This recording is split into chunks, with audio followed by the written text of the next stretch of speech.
What's up, guys? It's your host with the most, Griever, as always, bringing you guys the latest chapter review for Kengan Omega. Kengan Omega, chapter 217, entitled The Descent of the Dragon. Rawr. Either way, apologies for this being so late, but actually, it wasn't meant to be. I did have a live reaction recorded, but unfortunately, with reconfiguring my space here, my office, this room, whatever you want to call it, with a new desk and stuff, unfortunately, as a result, I recorded a live reaction and the audio didn't take.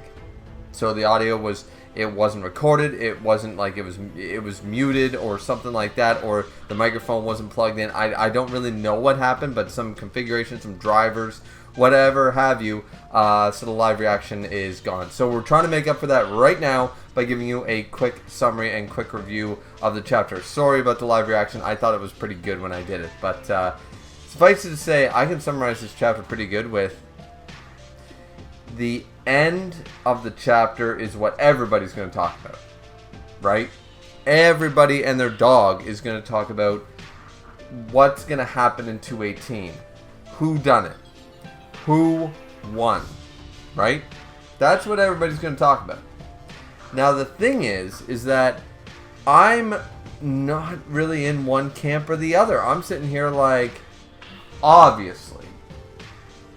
However, but maybe, nah. But how about, you kidding me? You know what I mean? I'm flip-flopping back and forth to all the different avenues on the way that this could work. What I mean by that is not necessarily in the context of these characters specifically, because whoever wins this is going to shape the narrative from here on out in Omega, right? I think we can all, I don't know if most of the power scalers have really thought about that. I think everybody's just worried about the power scaling itself, which, let's be honest, it's been out the window since Omega really started, so that's not what I'm concerned with. What I'm concerned with is what narrative is going to go forward depending on who actually wins this fight. Because there's only three options. Shen dies, Mukaku, actually there's technically four, I suppose, but Shen dies, Mukaku dies, or they both die.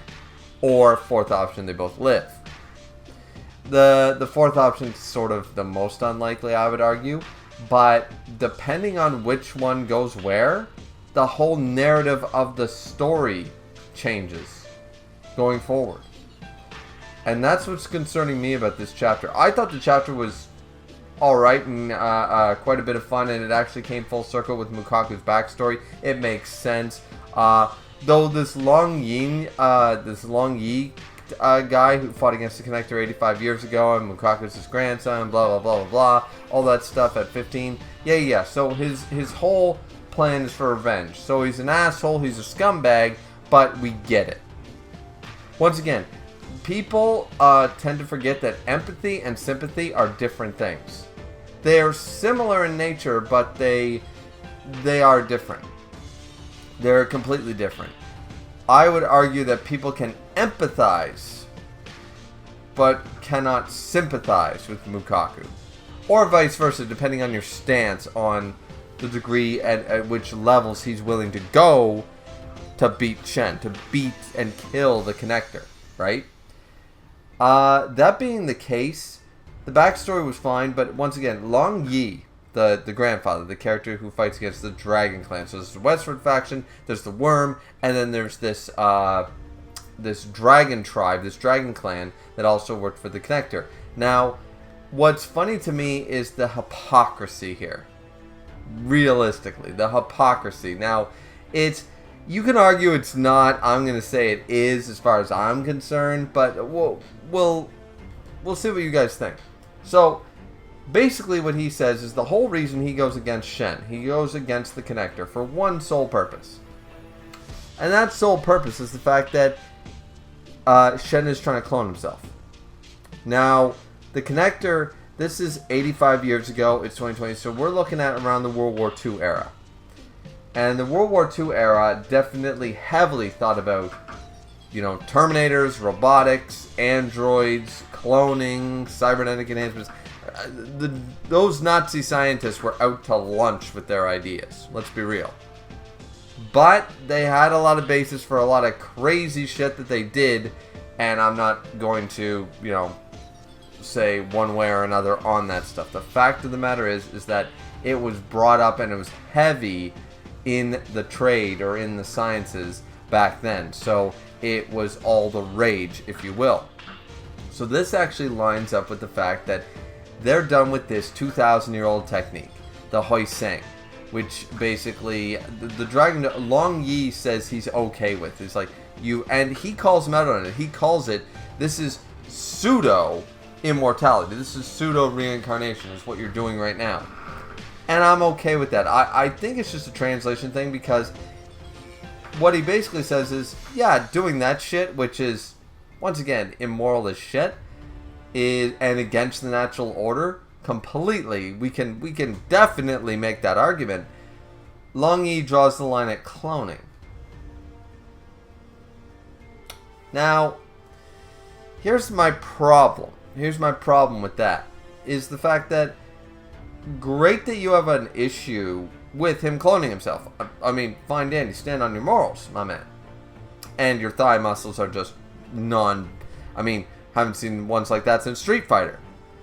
But there is an issue with your high ground here. Your hypocrisy is showing, because he's got a problem with cloning.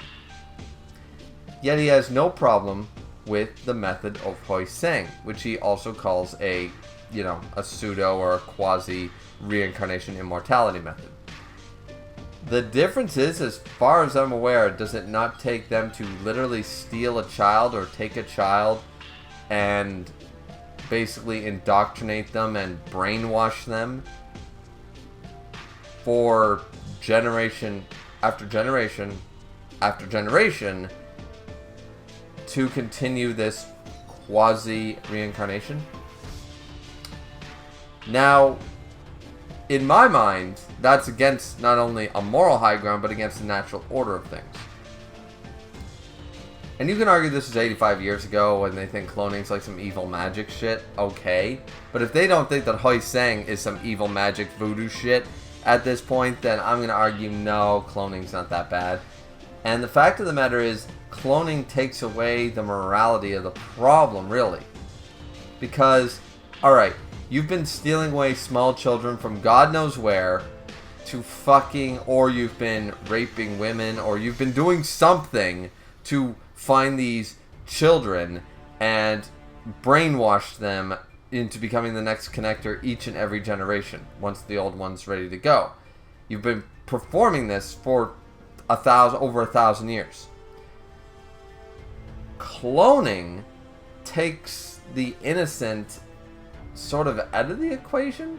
I mean, once again, we can go on an argument that the clones also should have free will and rights and yada yada yada, but what I'm arguing here is they are creating artificial humans to take the place of what they're already doing is goddamn brainwashing children evil. I mean, just look at the Catholic Church. That's what we're doing right now.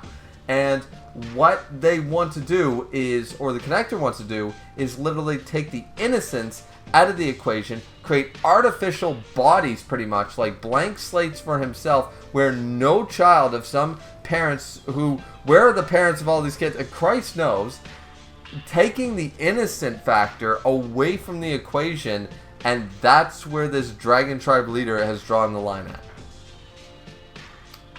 at. Realistically, the cloning method is more natural order and more humane than this Hoi Seng shit.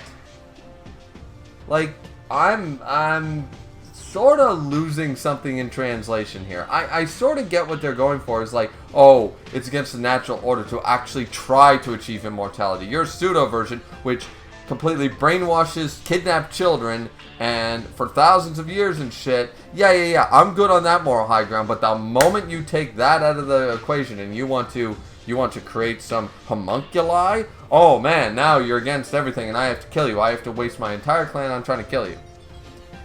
I mean, you were good with him basically performing some of the worst crimes in history, which I think everyone can agree, using children for your own ends for military and conquest are arguably, to most people, some of the most, like, not morally gray at all, just straight up no on everyone's top of their list.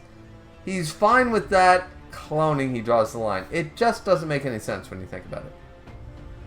Once again, the only way you could argue this is the fact that clearly the man's an old man. He's from before the 1900s. He's like from like 1896 or 1880 is when he was born, clearly. And at this point, he's saying, yeah, like, this is the devil's work, blah, blah, blah. But for a man who's been working for the Connector, a man who's been part of this supernatural world of martial arts in the Kengan universe and stuff like that at this point, and knowing about how he sang and the advance and the removal and all these crazy supernatural techniques, at this point, I'm just going to call a little bit of bullshit. Yeah. So, I like the backstory, but I have a clear problem with the motivation as to why this backstory took place at all. Long Yi and the Dragon Tribe should have had zero problems with the Connector using cloning, or investigating, or investing in cloning capability to live forever. They're fine with him being alive for 1,300 years by stealing away small children and brainwashing them. But not doing that, all of a sudden, there's a problem. So, yeah. I don't get the moral high ground here. I think it makes no sense, but that's basically what I took away from the chapter. What do you guys think? Let me know down in the comment section down below, of course. I apologize that this is not a live reaction. I intended to do a live reaction. It didn't take.